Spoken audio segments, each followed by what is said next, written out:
Bismillahirrahmanirrahim. Alhamdulillah, alhamdulillah, alhamdulillah, alhamdulillahi rabbil alamin. Wassalatu wassalamu ala ashrafil anbiya'i wal mursalin wa ala alihi wa sahbihi ajma'in. Rabbi shrah li sadri wa yassir li amri wahlul 'uqdatam min lisani yafqahu qawli. اللهم افتح علينا حكمتك وانشر علينا من خزائن رحمتك برحمتك يا أرحم الراحمين. السلام عليكم ورحمة الله تعالى وبركاته. Kita mulakan pertemuan kita pagi ini, pertemuan ilmu dengan membaca Ummul Kitab Al-Fatihah. Bismillahirrahmanirrahim.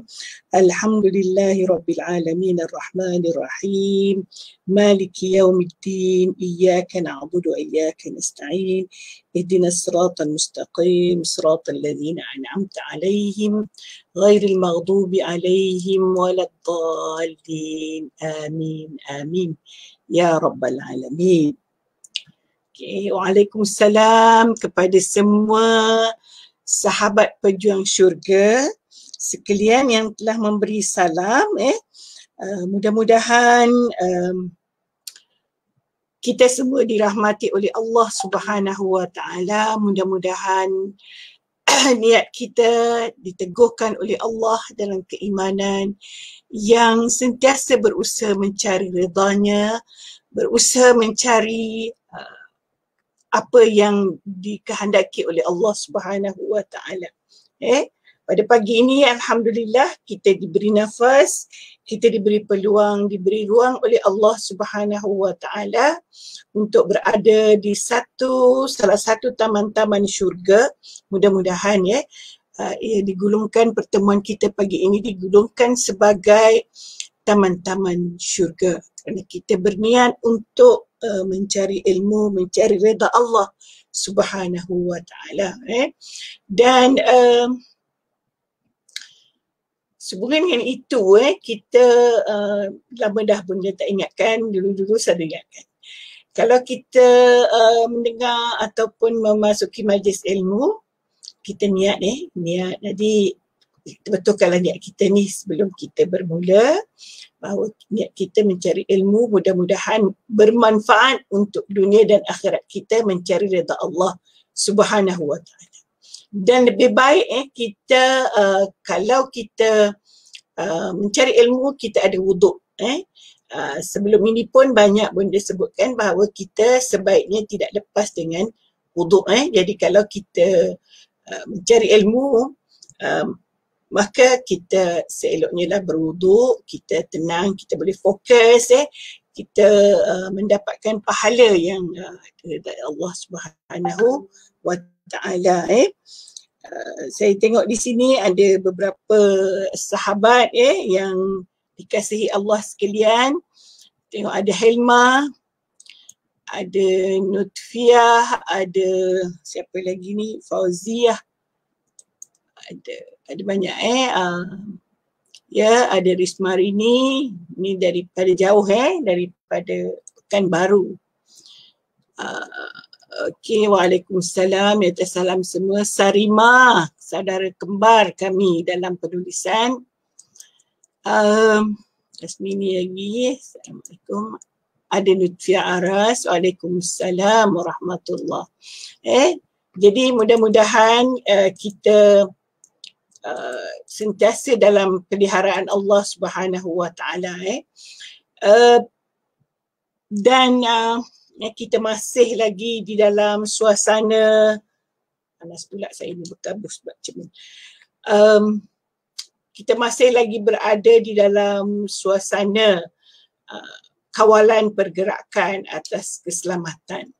Sebenarnya mana-mana, walaupun dikata kawalan pergerakan bersyarat, maksudnya masih boleh keluar dan sebagainya, tapi kita sebagai hamba Allah yang diminta untuk menjaga diri kita daripada bahaya, maka seeloknya janganlah kita keluar kalau tidak ada sebab yang penting, melainkan mereka contohnya terpaksa mencari rezeki, itu mereka terpaksa keluar.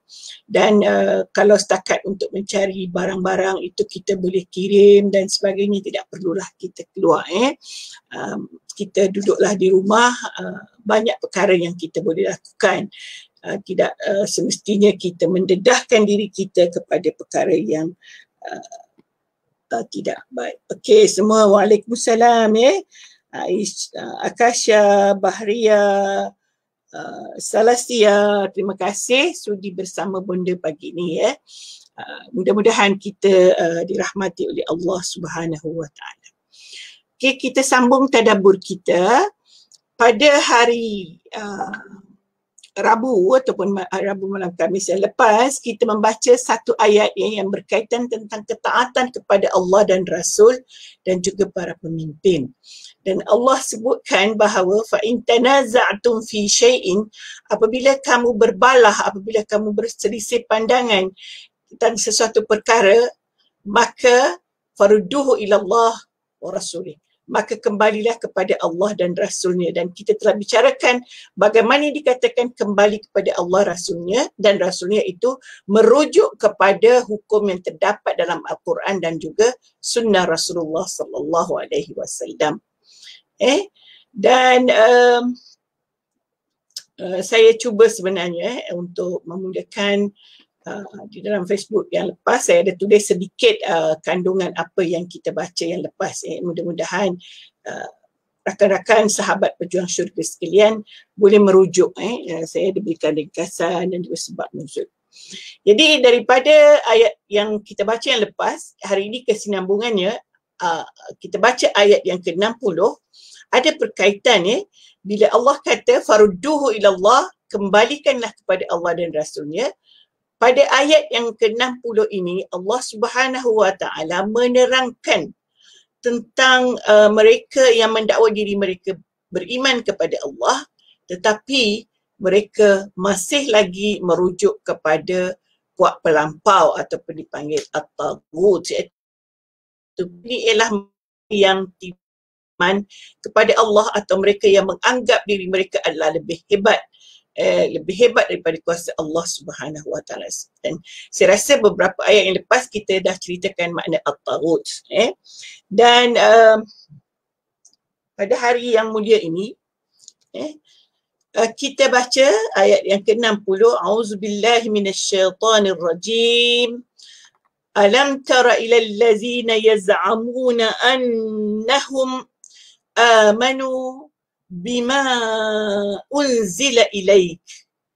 Tidakkah kamu lihat kepada orang yang mendakwa ataupun mengaku dirinya beriman dengan apa yang diturunkan kepada kamu wahai Muhammad, iaitu Al-Quran, wa ma unzila min qablik, dan beriman kepada apa yang diturunkan kepada yang sebelum kamu. Sebab dalam cerita nanti yang kita akan lihat, ada dua insan, dua golongan. Satu beriman mendakwa dia beriman kepada Quran, dan satu lagi ialah Yahudi, iaitu beriman kepada kitab sebelum Quran, iaitu Taurat. Yuriduna ayyatahakamu, mereka mahu membincangkan sesuatu apa, mereka ada khusumah, ataupun dalam tafsir menyebutkan ada khusumah ataupun ada perbalahan, ada perselisihan pandangan, persengketaan dan sebagainya. Mereka yuridun, mereka ini ayyatahakamu, menyerahkan masalah mereka kepada taghut, ila taghut, maksudnya kepada puak yang tidak beriman kepada Allah dan Rasulnya. Wa qad umiru ay yakfuru bih, dan mereka telah diperintahkan untuk apa?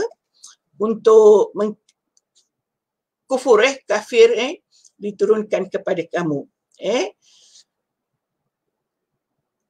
Padahal mereka telah diperintahkan supaya kufur, engkar kepada, mereka sebenarnya telah pun diperintahkan dalam Al-Quran dan juga di dalam Taurat supaya mereka meninggalkan tagut ini. tapi mereka masih lagi berdegil untuk melakukannya. Dan syaitan sentiasa membolak-balikkan hati mereka supaya sentiasa berpihak kepada tagut tadi.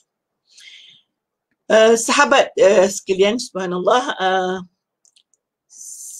boleh cuba bawakan sedikit cerita yang berkaitan tentang turunnya ayat ini, mengikut apa yang Bunda baca dalam dua kitab tafsir, iaitu tafsir Ibnu Katsir dan juga tafsir Al-Qurtubi.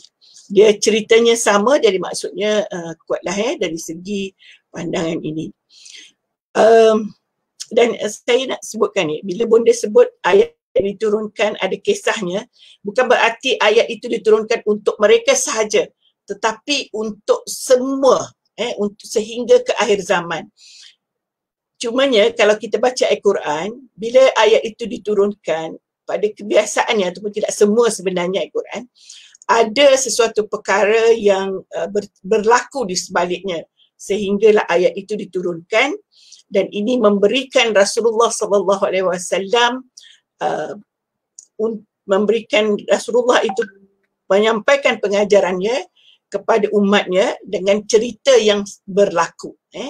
Jadi kali ini ceritanya begini, seorang yang mengaku dirinya beriman kepada Al-Quran tetapi sebenarnya tidak beriman. Sebab itu dipanggil munafik. Jadi munafik itu ialah mereka yang menzahirkan bahawa mereka beriman kepada Allah, beriman kepada kitab, beriman kepada hari akhirat, beriman kepada Muhammad Rasulullah, tetapi sebenarnya pelakuannya,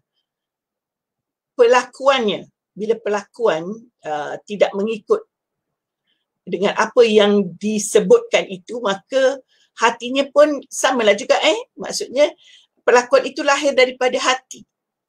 Kalau hati dia tidak beriman kepada Rasul, tidak beriman kepada Allah, maka dia membuat tindakan yang bukan sebagaimana yang diarahkan di dalam Al-Quran.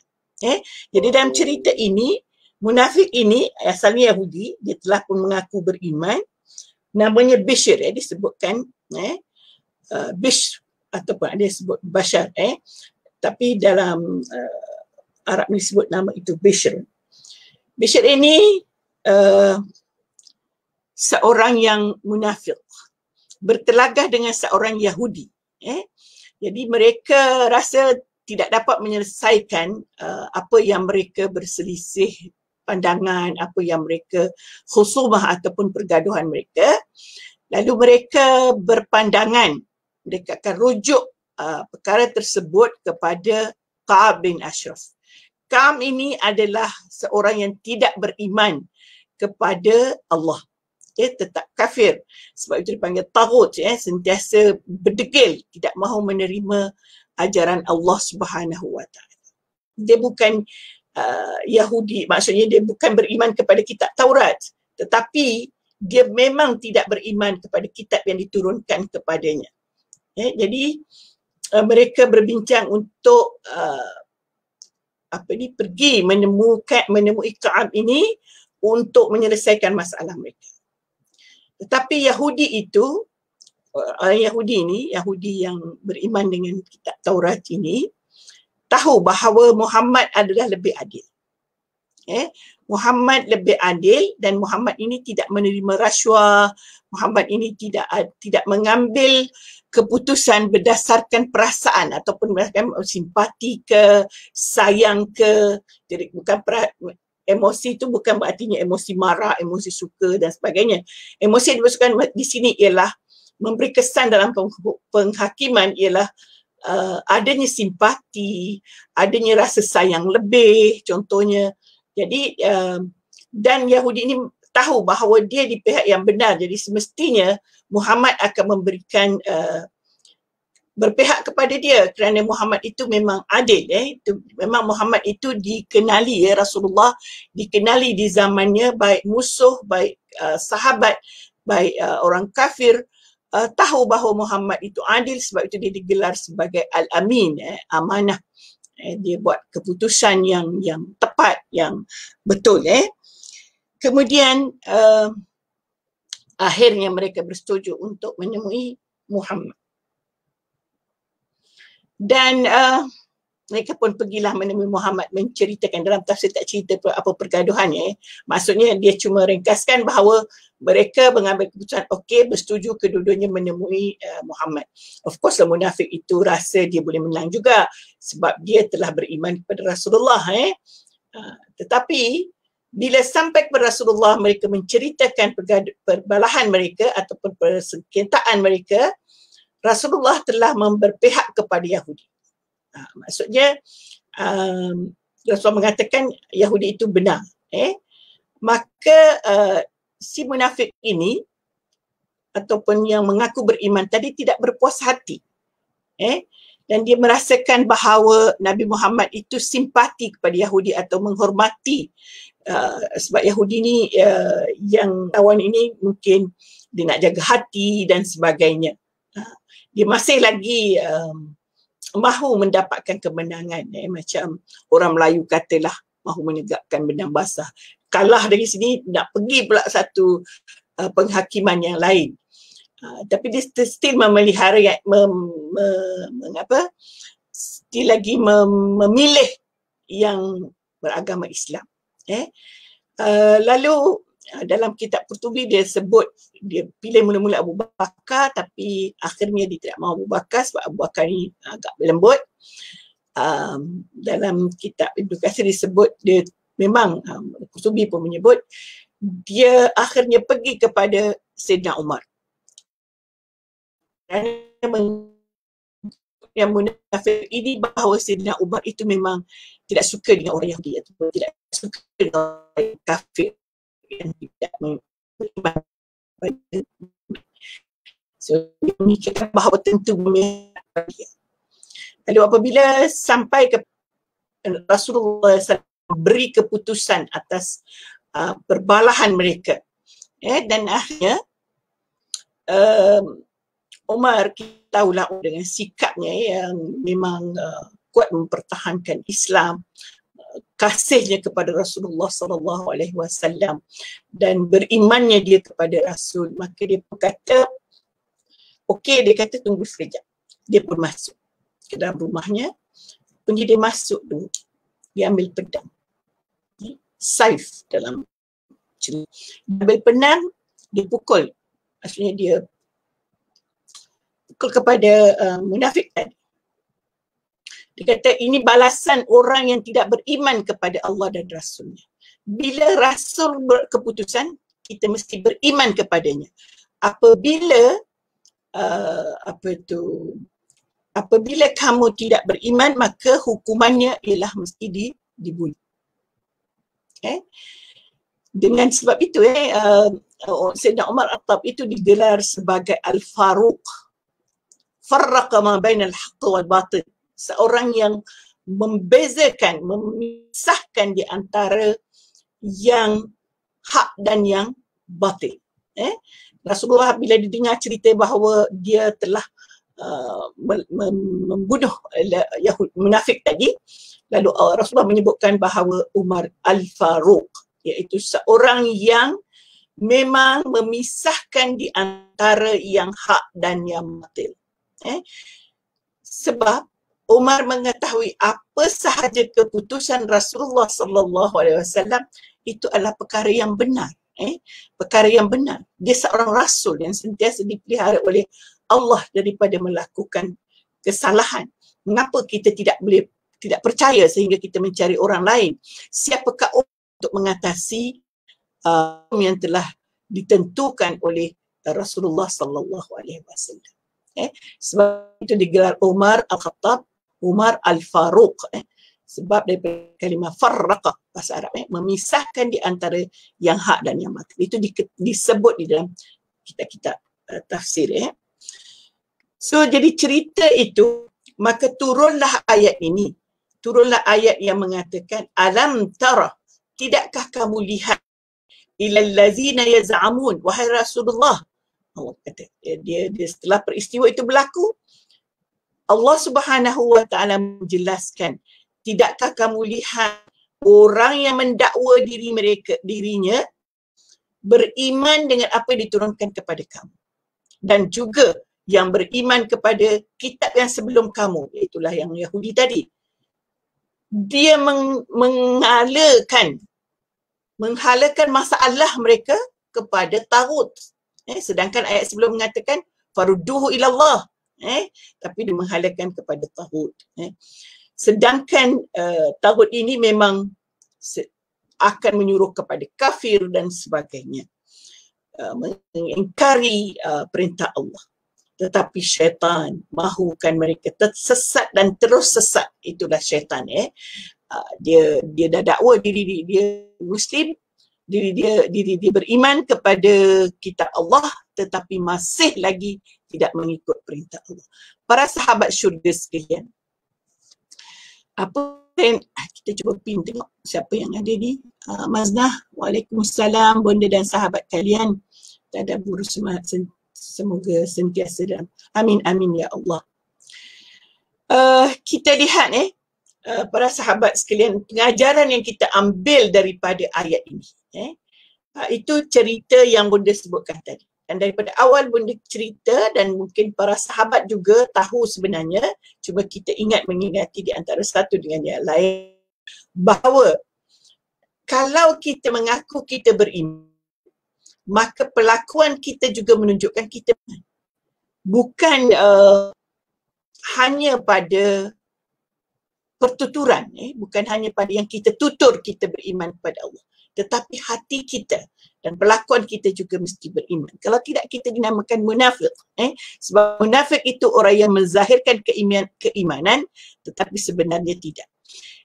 Kalau kita lihat kita lah semua, kalau ada di antara kan kita ni orang tidak beriman, kita ni tidak percaya kepada Allah, kita marah. Kita semua mengaku beriman kepada Allah. So, sahabat pejuang syurga sekalian, mari kita lihat pelakuan kita sama atau tidak dengan apa yang kita dakwi. Maksudnya kita mengaku beriman kepada Allah, mengaku beriman kepada hari kiamat. Sebenarnya bonda ulang-ulang banyak perkara ini. Saya takut ada juga di antara sahabat yang merasa pula Ustazah tak ada benda lain nak sebut. Tetapi ini perlu kita sebut berulang-ulang supaya kita lekat dalam pemikiran kita. Kalau kita lihat tadi, dia pergi kepada masalah, menyelesaikan masalahnya dengan merujuk kepada yang kafir. Sekarang kita lihat diri kita. Merujuk itu bukan berarti kita rujuk ilmu, cuma baca buku-buku yang ditulis oleh orang kafir dan sebagainya. Bukan. Nanti salah faham pun. Kita boleh rujuk ilmu dalam kepentingan banyak perkara. Tetapi berkaitan dengan keimanan ataupun hukum yang ada disebut dalam Al-Quran dan hadis, kita tidak boleh lari daripada itu. Contoh sajalah, sebab ini banyak orang sebut tentang aurat ni. Kenapa perempuan mesti tutup aurat begini? Kenapa? Dan bila ada mereka yang mengaku beriman, kemudian menulis, kita selalu baca, kita tak dengar dia cakap, kita baca tulisan. Dia sebutkan bahawa hukum itu adalah buatan, adalah ciptaan para ulama, bukan daripada Quran dan hadis dan sebagainya. Cuba tengok, daripada mana mereka rujuk perkara itu? Daripada mana mereka tahu bahawa ia tidak ada dalam Al-Quran dan tidak ada dalam hadis? Sedangkan jelas hadis menyebutkan bahawa wanita itu mesti tutup illa haza wa haza, melainkan muka dan dua tangan. Kenapa dipertikai? So itu menunjukkan bahawa mereka tidak rujuk kepada Al-Quran. Mereka rujuk kepada logik akal. Mereka rujuk kepada logik akal. Sahabat sekalian, ada perkara yang kita sebenarnya logik akal kita itu tidak sampai, bukan ada perkara, banyak perkara. Kita ni sebagai manusia, tidak sampai kepada memikirkan perkara itu. Kita tidak walaupun kita kata tutup aurat sebabnya ini, memang banyak sebab yang kita boleh beri.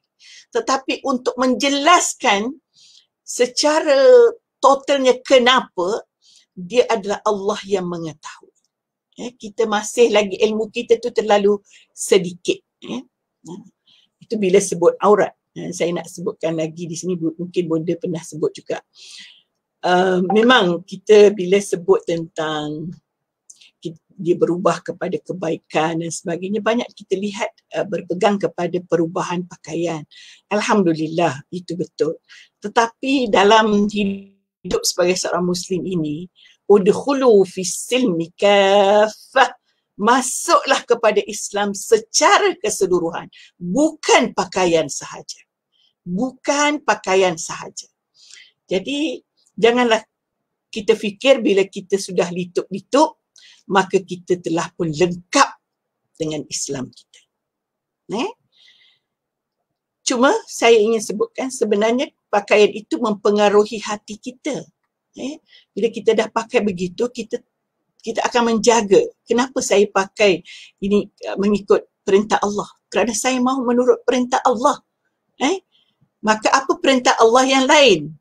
Kita sebutkan di situ. Kalau Allah larang kita bergosip, maka tak usahlah kita bergosip. Kalau Allah larang kita berbalah-balah, maka tak usahlah kita berbalah-balah. Malah kalau ada perbalahan yang berlaku, kita lihat dalam Al-Quran. Hukum sebenarnya bagaimana? Macam aurat tadi. Itu perbalahan sebenarnya di antara penulis-penulis yang menceritakan tentang keperluan menutup aurat, dan di antara mereka yang enggan mengikut. Seharusnya kalau mengaku Islam, mengaku mengikut Quran dan Sunnah, rujuk kepada Quran, rujuk kepada Sunnah. Tetapi ada masalah sekarang ini, bila ada hanya mahu merujuk kepada Quran, dia kata dalam Quran tak disebut. Sunnah itu buatan manusia, itu masalahnya. Sedangkan kita kena ingat bahawa kita apabila Islam, maka kita kena pegang dua itu, Quran dan Sunnah.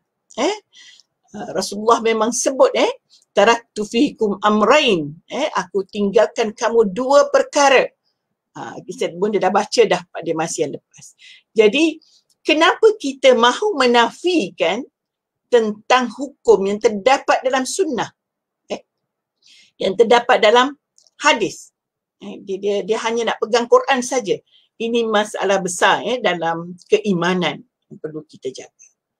Sebab itu kadang-kadang kita lihat ada di antara kita, na'udzubillah min zalik wa li'azbillah, dia terus tengok dalam Quran, tak ada.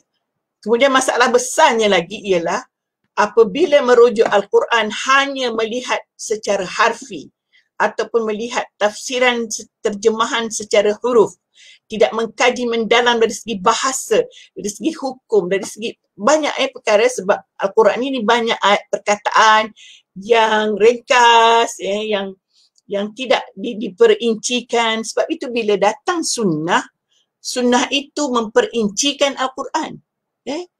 Al-Quran itu sebab ulama tafsir banyak merujuk kepada hadis. Macam kita baca hari ini tentang ayat ini. Sebenarnya cerita yang Bonda ceritakan tadi adalah disebut oleh ulama dalam banyak kisah ataupun dalam hadis-hadis yang berlaku. Apa yang Rasulullah lakukan, apa yang Sayyidina Umar lakukan, dan barulah kita faham cerita ini tadi. Kalau setakat kita baca begitu, maka kita tak jelas apakah yang dimaksudkan dengan mereka yang mendakwa diri mereka beriman kepada apa turun kepada kamu. Kenapa dia tak sebut lagi tentang munafik? Ayat selepasnya baru ada cerita munafik. Tapi inilah tujuan kita, saya, Bonda dan semua para sahabat pejuang syurga sekalian. Kita baca supaya timbul kesedaran dalam hati kita untuk terus cuba berusaha untuk memahami. Sebenarnya tidak berarti kalau kita tak faham, tak bagus, tak. Kita berusaha. Selagi kita berusaha dan kita memohon kepada Allah, mudah-mudahan kita diberi petunjuk dan kita faham. Al-Quran ini bukan sesuatu yang susah untuk difahami. Kita letak dalam pemikiran kita. Yang penting ada usaha kita. Kalau kita letakkan setiap hari, kita baca dan kita cuba faham, insya-Allah Allah buka hati kita seterusnya dan seterusnya untuk membacanya. Baru kita rasa kemanisan memahami Al-Quran. Tetapi kalau dengar live tadabbur, tak nak dah. Tadabbur tu mesti nak cerita Al-Quran. Baik aku baca kitab tafsir, dia kata, tak payah dengar. Betul. Kalau baca Alhamdulillah. Tapi saya tak tahulah. Saya fikir diri saya sendiri. Kalau kita baca seorang-seorang tu, lain rasanya. Kita mungkin kita macam bonda tu, kenapa bonda nak buat live? Bonda bercakap, bila kita bercakap, kita rasa, kita nikmati. Dan bonda rasa bila berkongsi dengan orang lain juga mendengar bonda bercakap. Mudah-mudahan mereka mendapat manfaat dan bonda juga mendapat manfaat. Begitu sebenarnya. Dia bukan berarti, bonda tu dia rasa dia pandai, maka dia nak, tidak, bukan nak mengajar, tetapi untuk sama-sama belajar, untuk sama-sama mengkaji apa yang terdapat dalam Al-Quran. Contohnya kalau hari ini kita bercerita tentang munafik, bagaimana kita nak mengelakkan diri kita daripada munafik? Bagaimana kita mengelakkan diri kita daripada menjadi orang yang disesatkan oleh syaitan? Itu yang perlu kita kita lekatkan di dalam pemikiran kita. Kita lihat hari ini contoh, sebab itu kita perlu muhasabah. Kita bangun pagi, kita semangat. Kita semangatkan diri kita. Kita istighfar, kita doa, mudah-mudahan hari kita ini kita ditetapkan iman oleh Allah Subhanahu Wa Taala, tidak melakukan perkara yang dilarang. Kemudian sentiasa muhasabah.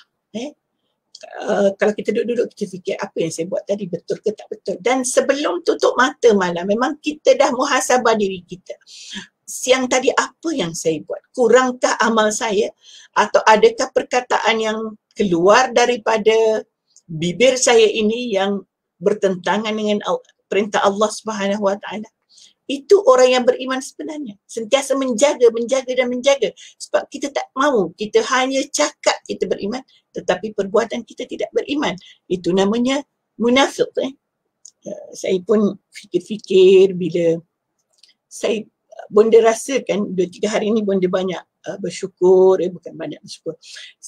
Memang maksudnya kita bersyukurlah sepanjang masa. Tetapi ceritanya begini, saya minta gambar daripada rakan-rakan semasa sekolah ibtidai dahulu, dan rakan-rakan ni pun ramai-ramai lah ada hantar gambar lama.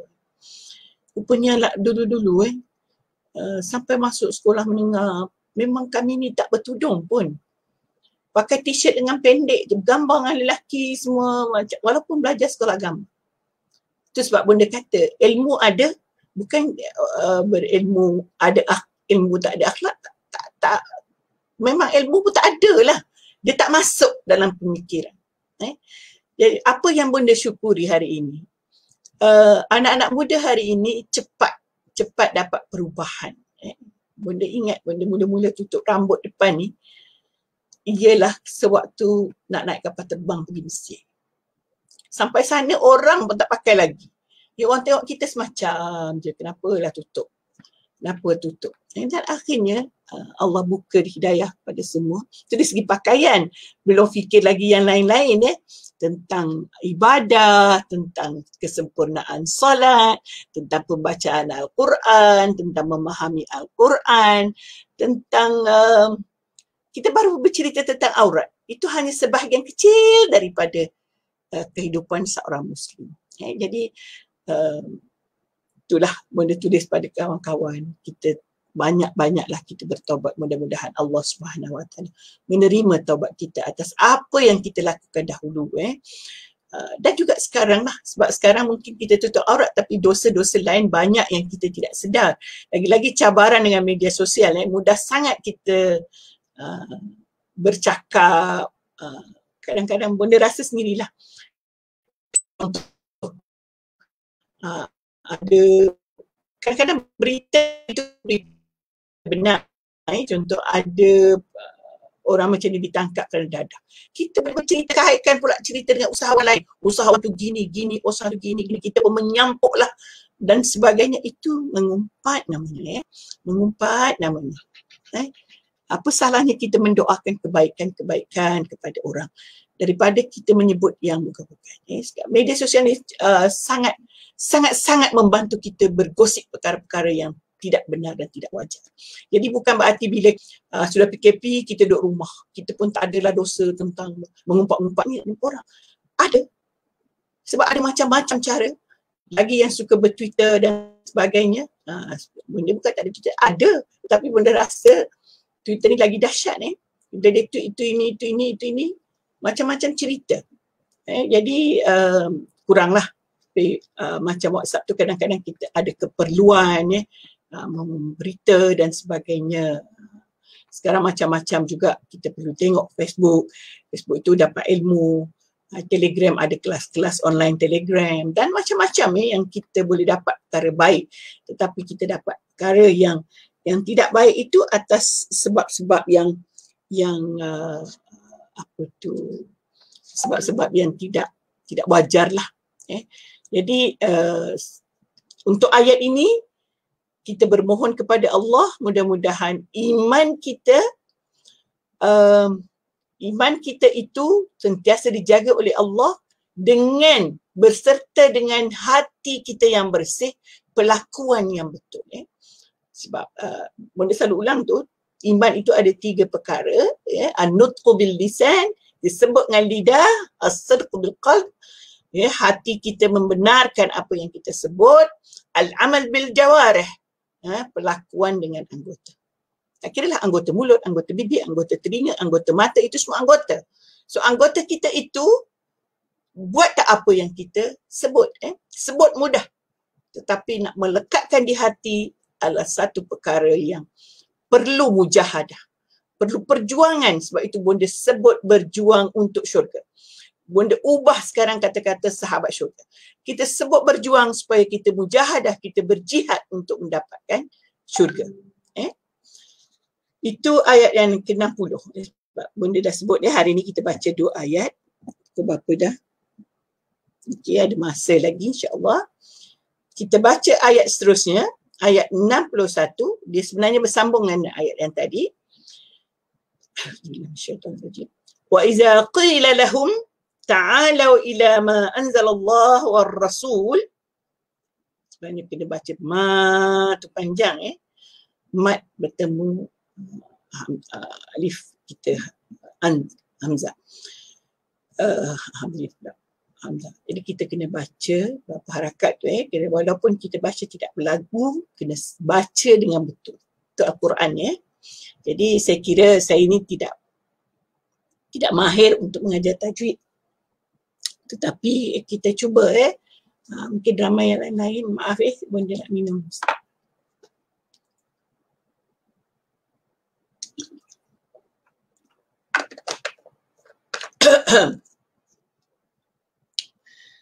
Dan apabila dikatakan kepada mereka, marilah berhakim ataupun marilah kita cari rujuk atau boleh memberikan menghakimi atau perkara kepada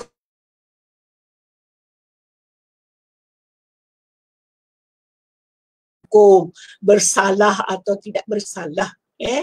Hakim di sini termasuklah juga ada perkara yang kita tidak jelas. Kita tidak tahu hukum. Maka ta'alau Allah panggil. Begitu lembut ayat Allah kepada kita. Ta'alau, marilah. Mari sini, macam kita panggil anak kita. Sini. Ta'alau, marilah ilama. Lihatlah, bacalah apa yang terdapat, yang diturunkan oleh Allah kembalilah kepada Rasul, maksudnya sunnah Rasulullah. Ra'aital munafiqin yasudduna anka sududa. Dan kamu akan lihat bagaimana orang munafik. Ini saya kata tadi, ayat ini baru sebut munafik. Orang munafik ini yasuddun. Cerita yasuddun itu sentak ni kalau kita faham makna yasuddun. Saya nak melayukan dia tidak, gegarnya hati kita itu tidak sama dengan gegarnya memahami kalimah saddah. Saddah itu macam empang, tegah, tentang. Maksudnya kalau kamu panggil dia pun dia enggan, berpaling, halang lagi orang lain untuk melakukannya. Yasuddun maksudnya saddah, macam kalau ini ada penghalang, ada benteng, ada begitu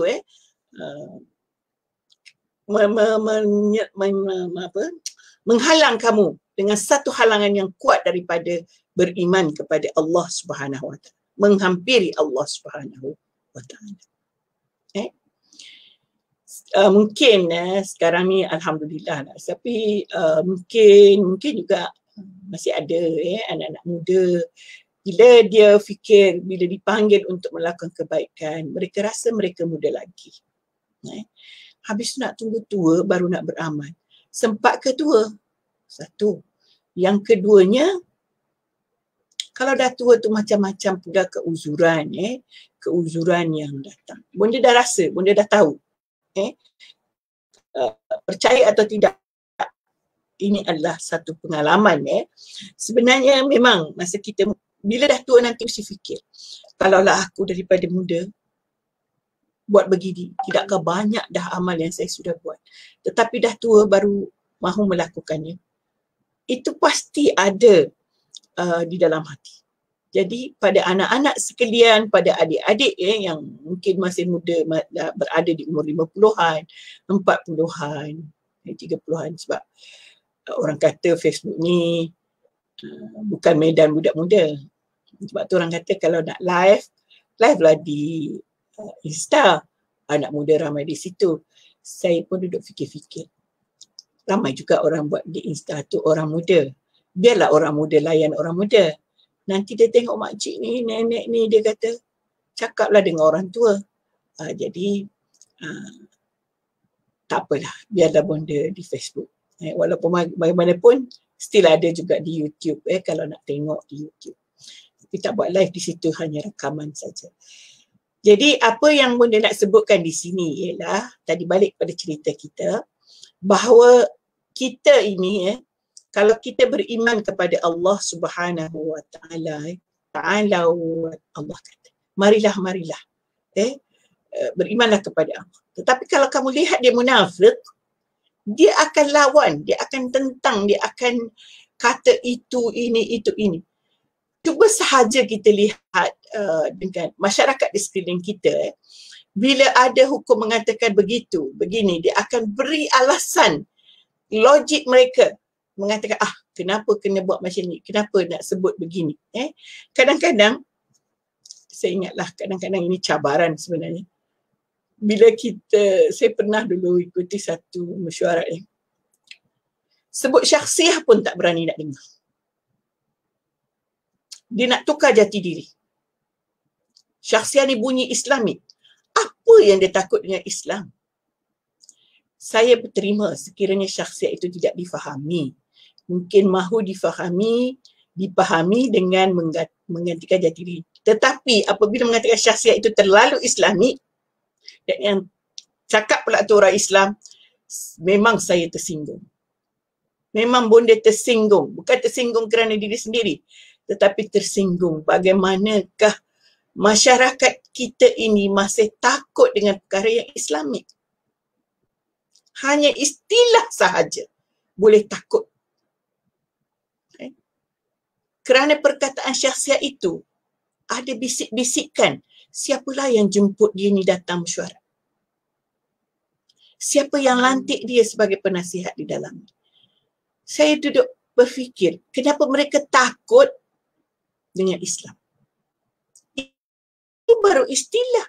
Belum lagi kita kata kena buat itu, kena buat ini, perlu itu, perlu ini supaya mengikut kehendak Islam, baru nak mula sedikit.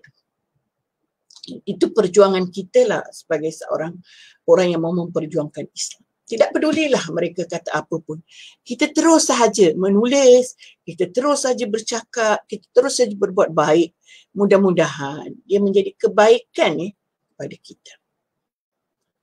Kadang-kadang ada masyarakat kita, Arab pun dia takut. Pada Arab tu pun ada yang tak Islam. Kenapa yang dia takut sangat? Kajian tentang Arab pun takut.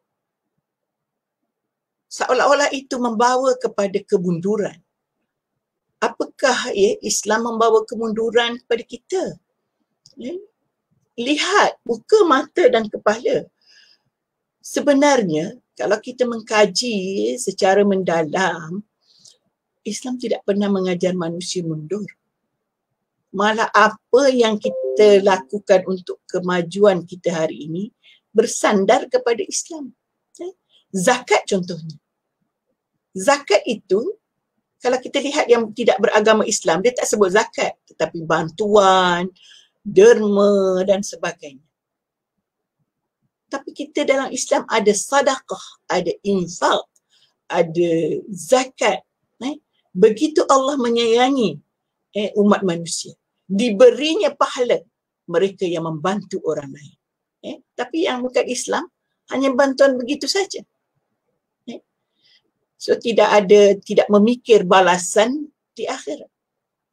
Jadi sebab itu, bila Bonda sebutkan tadi bahawa bila Allah panggil, marilah, ikutlah Al-Quran dan Rasul. Lihat apa yang ada dalam Al-Quran. Tidak ada dalam Al-Quran, ada dalam sunnah atau ada dalam Quran tetapi kita tidak faham.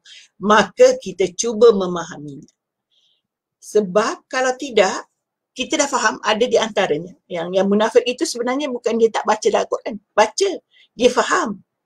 Tetapi munafik hanya mengaku Islam. Tetapi yasudduna anta sududa. Dia melawan. Mungkin yang paling jelas, sebab itu orang selalu cerita tentang aurat. Sebab yang paling jelas orang yang menentang Islam ni menentang penutupan aurat. Kalau kita lihat sebenarnya faraid pun. Kita baca daripada awal surah Nisa tentang faraid. Sebenarnya masalah aurat pun mereka tidak beriman. Faraid pun tak beriman. Tidak mahu menerima hak wanita kurang daripada lelaki. Bonda ulang sekali lagi. Apa yang Allah syariatkan kepada kita, semuanya yang terbaik untuk kita. Tetapi kita tidak faham, tidak jelas, maka kita katakan dia tidak adil. Poligami tidak adil, kita kata. Sebab kita berfikir secara logik akal. Kita tidak berfikir secara memikirkan hikmah daripada Allah Subhanahu wa Ta'ala. Bukanlah benda ni nanti orang kata pejuang poligami. Bukan. Kita buat yang terbaik. Sekiranya poligami itu baik, baiklah. Tapi kalau tak baik, jauhilah. Kerana Allah pun tidak mahu kita membinasakan keluarga kita. Kalau poligami itu membinasakan keluarga, kita kena jauhi.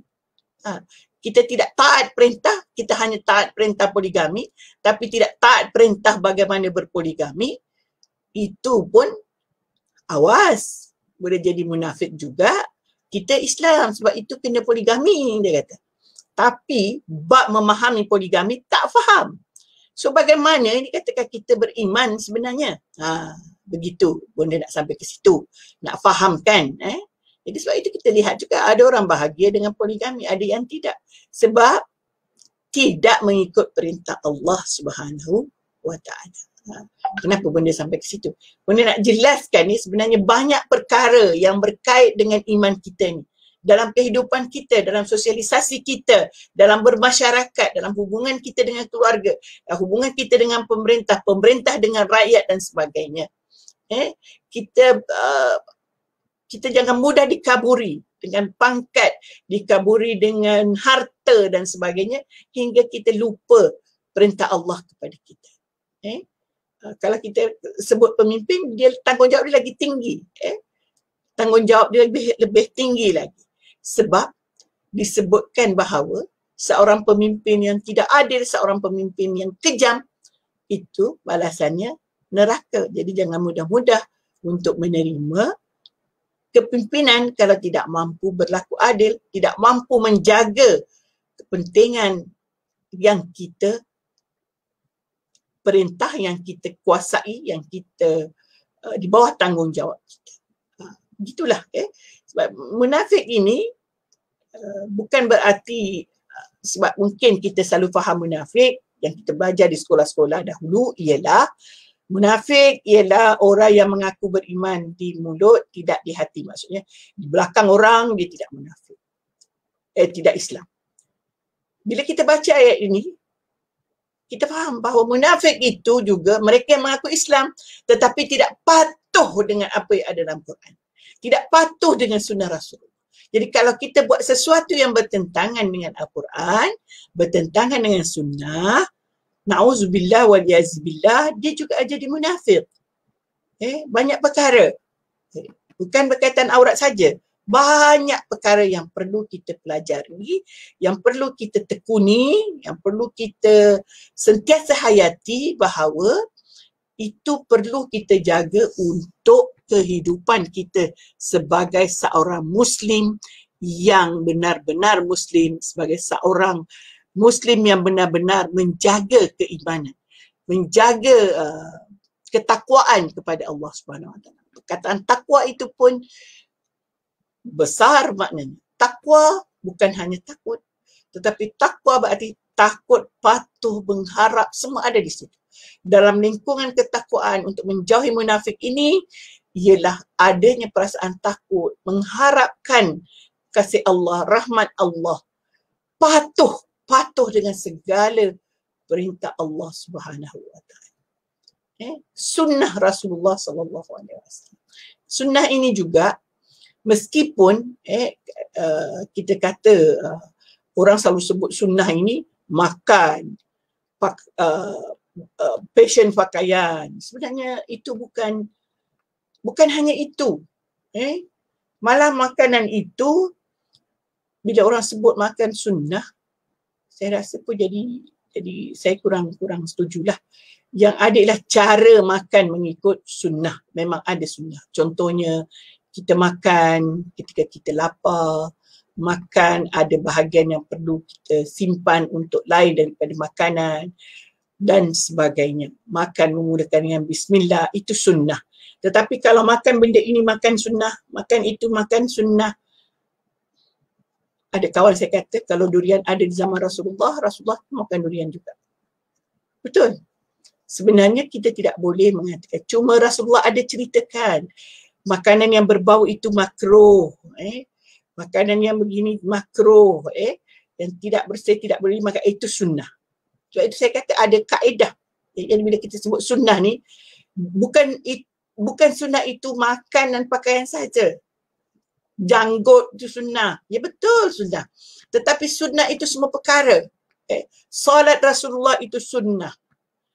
Perkara yang dilakukan Rasulullah, yang bacaan Al-Qurannya, cara duduknya, cara tidurnya, itu sunnah. Bagaimana dia melakukan bangun malam, itu sunnah. Jadi kita bukan, jangan kita perkecilkan, kecilkan sunnah itu pada perkara-perkara yang terlalu sempit. Sedangkan kita diminta dalam Al-Quran menyebutkan ta'ala ila ma anzalallahu ila rasul. Jadi kita kena baca. Mungkin lepas baca tadabbur ini, kita baca hadis juga.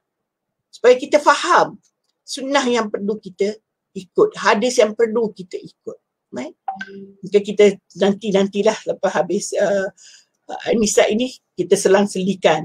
Seminggu 2 kali, maknanya sekali untuk tafsir, sekali untuk hadis. Dan mungkin juga ramai rakan-rakan sahabat-sahabat yang lain yang membuat juga live hadis tu, ikutilah.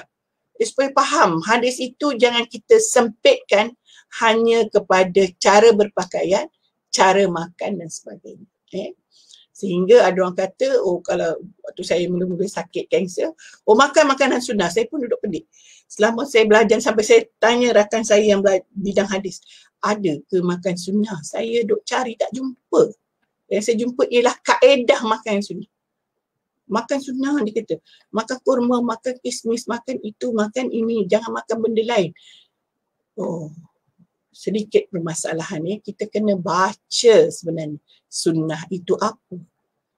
Jelas sunnah itu ialah segala kalimah, kaul, perkataan Rasulullah, perbuatan Rasulullah, diam Rasulullah, itu sunnah, itu hadis. Betul lah, kalau cara dia makan tu sunnah lah sebab cara dia, kaedah makan. Jadi buatnya disuruh kita makan kurma, tempat kita tak ada kurma, beli banyak, dia berulat tak habis makan. Itu masalah. Jadi tuan-tuan dan puan-puan sekalian, saya mahu mengakhiri perbincangan kita. Kita cuba mengakhiri, bukan saya mahu. Kita cuba mengakhiri tadabbur kita hari ini. Yang pertamanya tadi, ayat yang ke-60 ialah supaya kita rujuk sama dengan ayat sebelum ni. Dan Allah beri perbandingan. Orang yang merujuk ataupun kalau ada perkara perbalahan dan pergi kepada bukan hukum Quran dan sunnah, sebab kita kata kita nak rujuk Rasulullah tak ada, so rujuk sunnah, maka itu adalah perbuatan orang munafik. Dan begitu Allah memujuk kita untuk kembali, untuk mengkaji Al-Quran, memahami apa yang diturunkan oleh Allah dalam Al-Quran dan hadis. Itu tanggungjawab kita sebagai orang Islam. Bagaimanapun kita sibuk, bagaimanapun kita ini, tapi kita ada usaha untuk memahami. Mudah-mudahan kita diredai Allah, kita diberkati oleh Allah dan kita sentiasa dijaga oleh Allah Subhanahu Wa Taala untuk sentiasa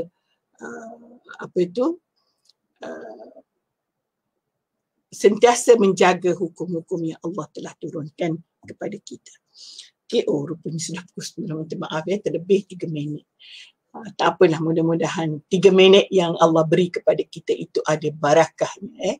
Macam mana kita makan, kita habiskan makanan untuk mudah-mudahan itu ada barakah. Begitu juga ilmu, mungkin di akhir itu ada barakah daripada Allah SWT dan ada hidayah untuk kita semua.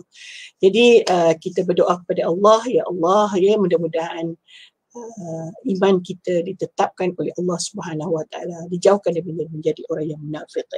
Kita baca doa selamat tu sebab dalam doa tu memang kita ada sebut tentang menjaga keimanan kita. Bismillahirrahmanirrahim. Allahumma inna nas'aluka salamatan fid din wa afiyatan fil jasadi wa ziyadatan fil ilmi wa barakatan fil rizqi wa tawbatan qabla al-maut wa rahmatan indal maut wa maghfiratan ba'da al-maut. Allahumma hawwin 'alaina fi sakaratil maut wa najatan minan nar wal 'afwa inda hisab.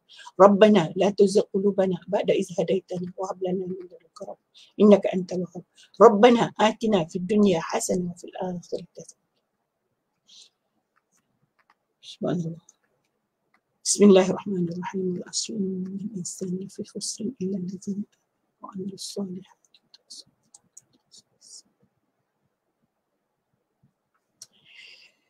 Sekian, wabillahi taufiq wa hidayah. Wassalamualaikum warahmatullahi taala wabarakatuh.